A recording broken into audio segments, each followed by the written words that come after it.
Welcome to our Cybersafe Digest weekly podcast, episode 31. Each week, we will unfold the most recent cyber attacks and will provide you with valuable insights on how to shield your business from these threats, along with practical steps and tips to enhance your cybersecurity. Hello, everybody, and welcome to the Cybersafe Digest, episode 31.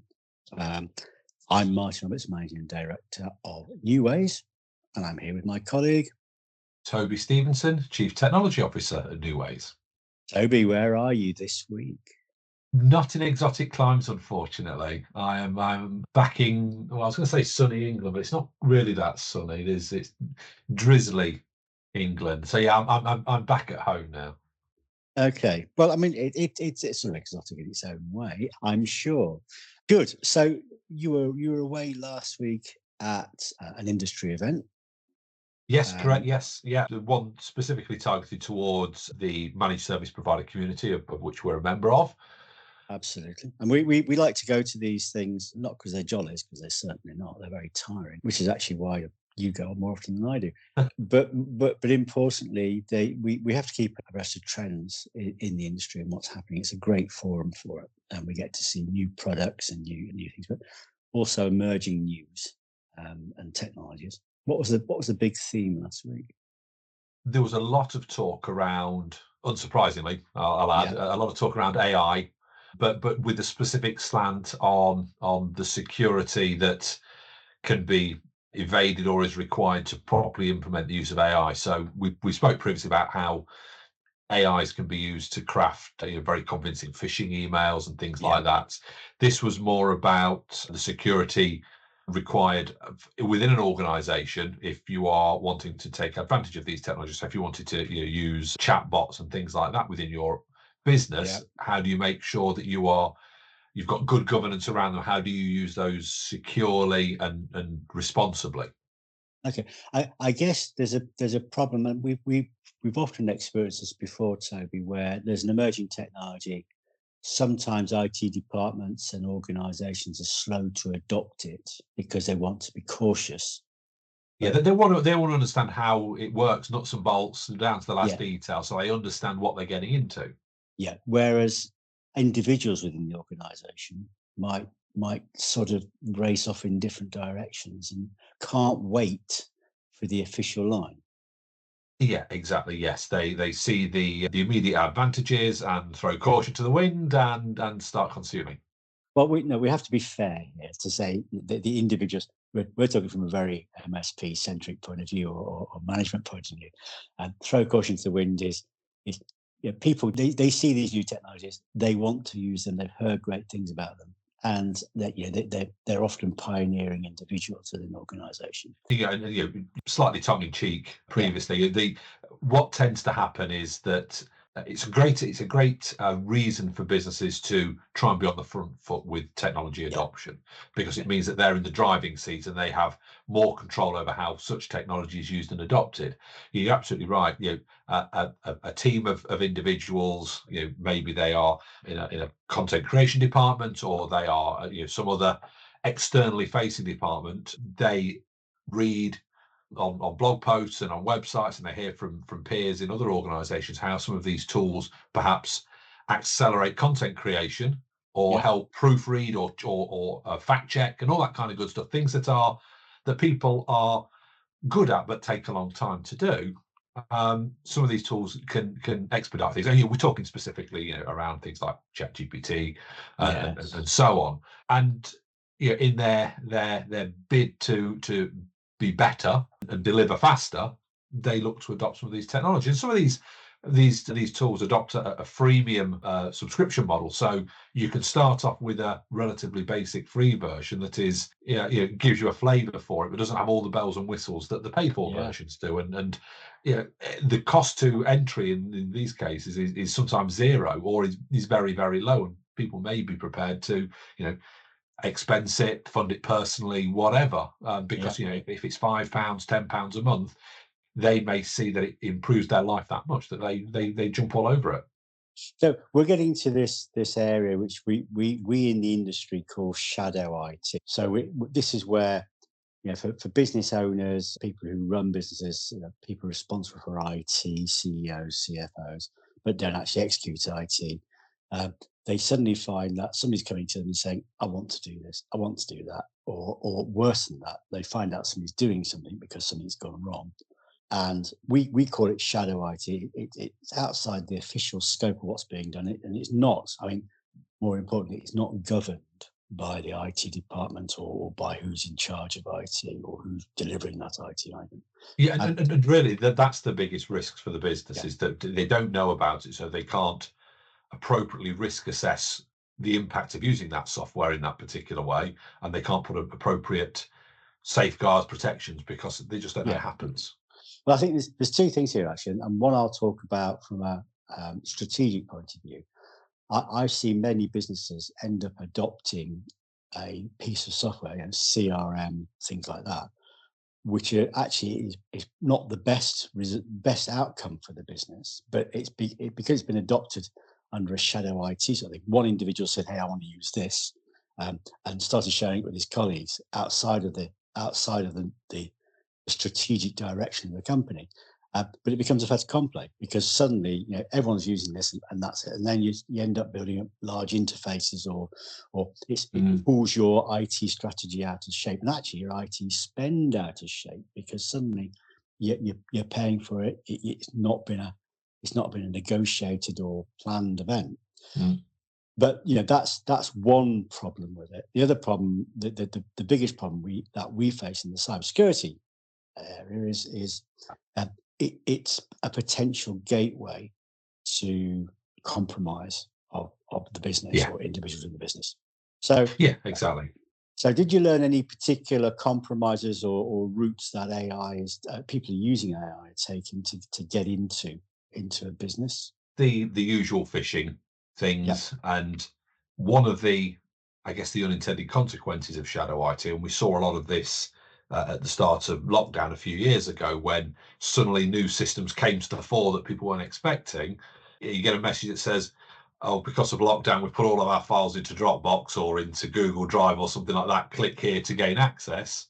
yeah, People think, "Oh, I need to get my files while I'm at home, so I'll do yeah, it." And so because of that lack of familiarity, they are maybe more inclined to believe what's on the screen. That sense of caution isn't there. Because I need to do this. It's classic, phishing strategy and leveraging the human condition to be curious and to want to do things. So that's obviously one that continues. Some of the other interesting ones, the use of deepfake technology is actually starting to be quite concerning, and we can see that becoming more and more of a thing. And some of the talks were around the risks associated with that, and with this being an MSP yeah, focused event, it was talking to MSPs about how they help protect themselves and their customers. So one of the examples was deep fake voices being used to request password resets. So the phone rings, you answer the phone,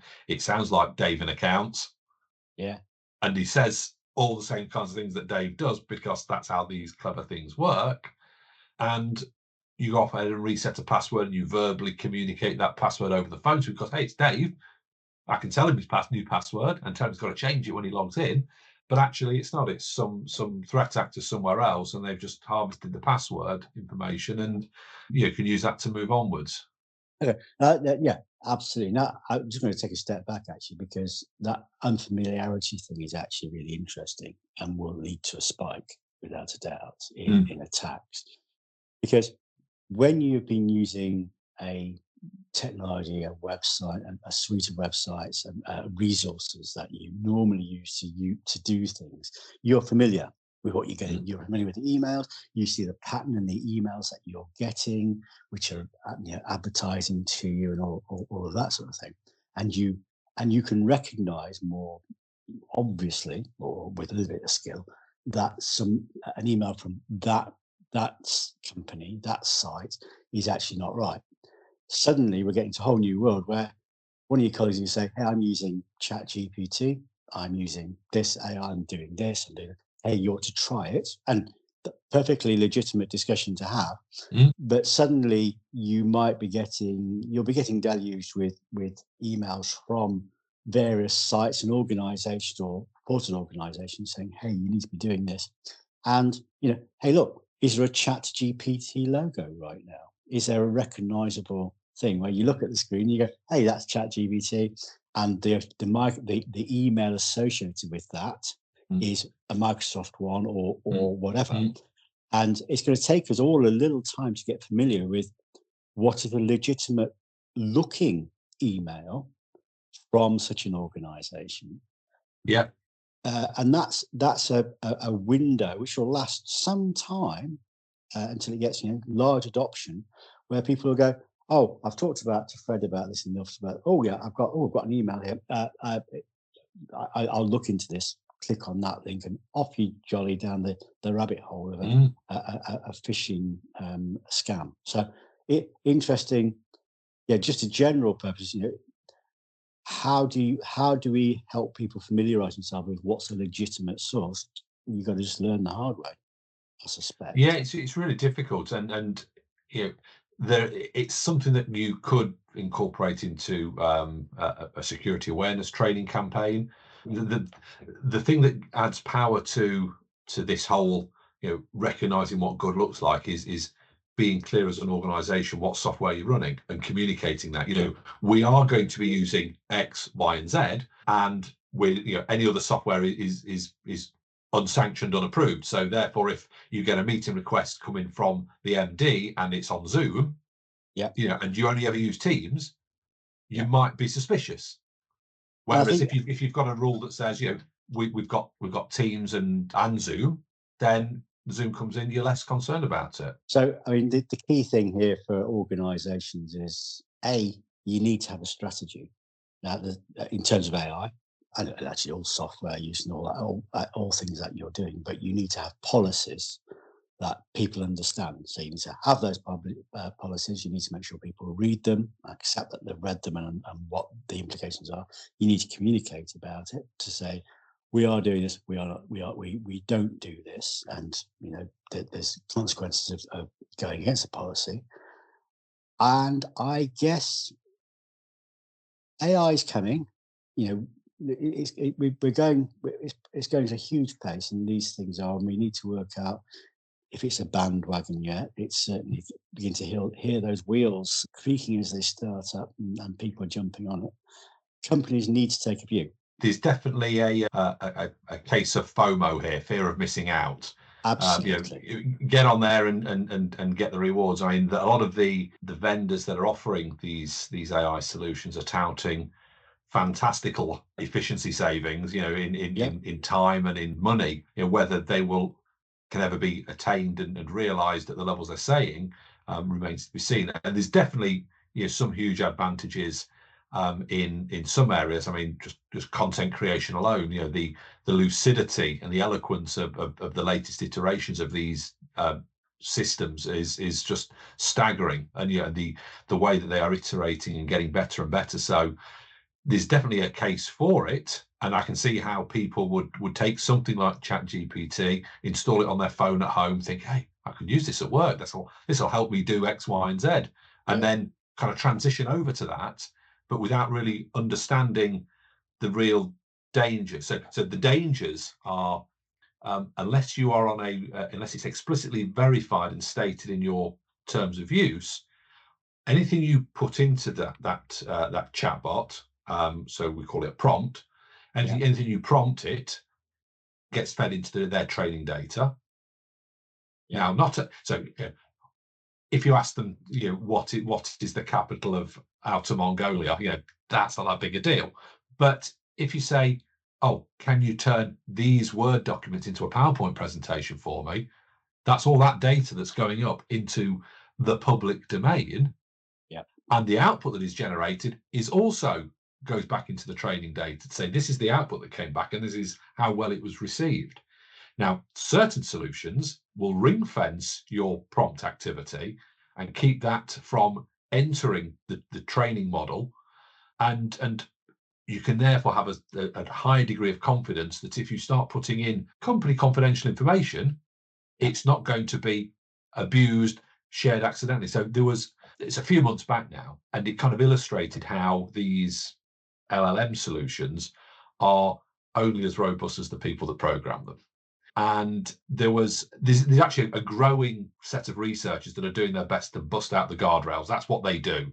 So in the same way that people are trying to work out how to break into networking equipment at PC, there's people that are trying to break out of the guardrails that these things have. And there were some quite high profile ones when they first released, because you were able to ask questions in certain ways and the response could be quite abusive or offensive. Yes, absolutely. Even though by default it wouldn't be. There was a way you could construct a prompt for it to come back and be quite abusive. And I can't remember the exact detail, but they asked it a question, but they somehow made it repeat the question an infinite number of times. Yeah. And it started coming back, error, and then it just started regurgitating information that was nothing to do with them or their organization. It was like street addresses and things like that. So they'd obviously broken out of some kind of barrier that was inside somewhere, and then just started just pulling in random data and spitting that back out. So that's the danger. If your data goes into these large models, it can be used and aggregated and sometimes inadvertently be exposed. So having policies around how to use these things. Have a stance about AI, yes, and you need to understand something about it before you have that. Oh, by the way, Ulaanbaatar, capital of Mongolia.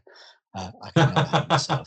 So, but more importantly, have a policy about what you're doing with AI, and the policy might be not yet.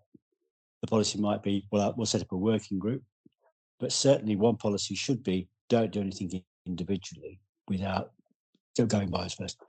IT departments, supporting organisations for IT, need to show flexibility and open-mindedness here, because it's coming. You're going to have to do something about it, and then develop your policies and make sure that your cybersecurity is also fit for purpose there, and that your policies for cybersecurity take into account. It is an interesting point. If you've got individuals uploading company data to an AI model to try and generate something, that could be very dangerous. Yeah, I mean, so sometimes people don't know the risks, and sometimes it's just a case of saying, this is like putting this on a billboard and leaving it in reception. These sales numbers, would you leave them there? No, that's kind of what you're doing, and sometimes people just don't know. Okay, that's actually it's a really interesting subject, and I think there's we're taking an approach to AI, Microsoft Copilot. We have a policy in place, we have a strategy in place, and we'll be implementing that, and it's in a controlled fashion. I don't doubt that there's people using AI already, but it has to be within the walls right now to make sure that we don't put ourselves or our business partners at risk, and that's the key thing. Okay, so let's have an acronym related to AI, Toby, because I think we ought to have acronym of the week. Choose one. Well, so I suppose one that's probably the most relevant, it would be, we've got a couple. We've got LLM, which we spoke about, which is the large language model. It's basically how all these things work, how all these chatbots work. Yeah. And then we've got, which will be artificial general intelligence, which is like the next iteration. It's the AI researcher's panacea. This is where you start getting an AI that is indistinguishable from a human. Yeah. And we're not there yet, but the pace with which this is moving. One of the really interesting stats that I picked up during the conference last week was just talking really about the speed of adoption of AI, and it was talking about the time it took for a particular technology or service to reach 1 million users. So smartphones was actually 16 years. It took 16 years for 100 million people to be a smartphone user. Okay. The internet, as we know it today, took 7 years for 100 million people to become a consumer. Instagram, 2.5 years. That's me. TikTok, the world's biggest video platform at the moment, 9 months. ChatGPT, 2 months. That's astonishing. The rate of adoption is just scary. It's scary fast. And Mind the you, that, iterations that we're yeah. seeing in the technology is just phenomenal. Mind you, there is a school of thought that at some point AI, Chat GPT, whatever, should become so self-aware that it could reach 100,000 users in 10 seconds. Interesting one to leave everyone to think about. But yeah, what's the takeaway, folks? Take a stance on AI. Have policies. You can't ignore it. There's no choice there. It's coming your way, and those are really fantastic and interesting statistics there. As businesses, if AI gives us any advantage, people who adopt relatively early, not at the bleeding edge, but at the leading edge, will in theory gain advantage over the others. So you can't hang around, folks. You need to think about AI if you're going to use it, and the chances are you are. It's how you're going to use it and how are you going to protect yourself. And I think for a future podcast episodes, let's think about what can we deploy, what practical tools can we deploy to help protect our own users and our customers against and our supply chain against the misuse of AI. And I think that's a good one for the future. It's a huge topic. Definitely, misuse of AI would be really good to talk around. So, anywhere else in the future you're going to, Toby? Before we end here, where's your next visit? It's not quite as far flung. I'm at an industry event in Birmingham. Is that Birmingham, Alabama? It is Birmingham, UK. I look forward to hearing about that too, and let's discuss it next time. Take care, everybody. Thank you very much for listening. Thank you, Toby. Thank you, everyone. We've reached the end of episode 31 of our Cybersafe Digest weekly podcast. Thank you very much for listening, and to make sure you don't miss out on our future episodes, hit that subscribe button on Spotify, Apple, or Google Podcast. For more cybersecurity wisdom and resources, head over to our website at cybersafe.co.uk. See you next Thursday.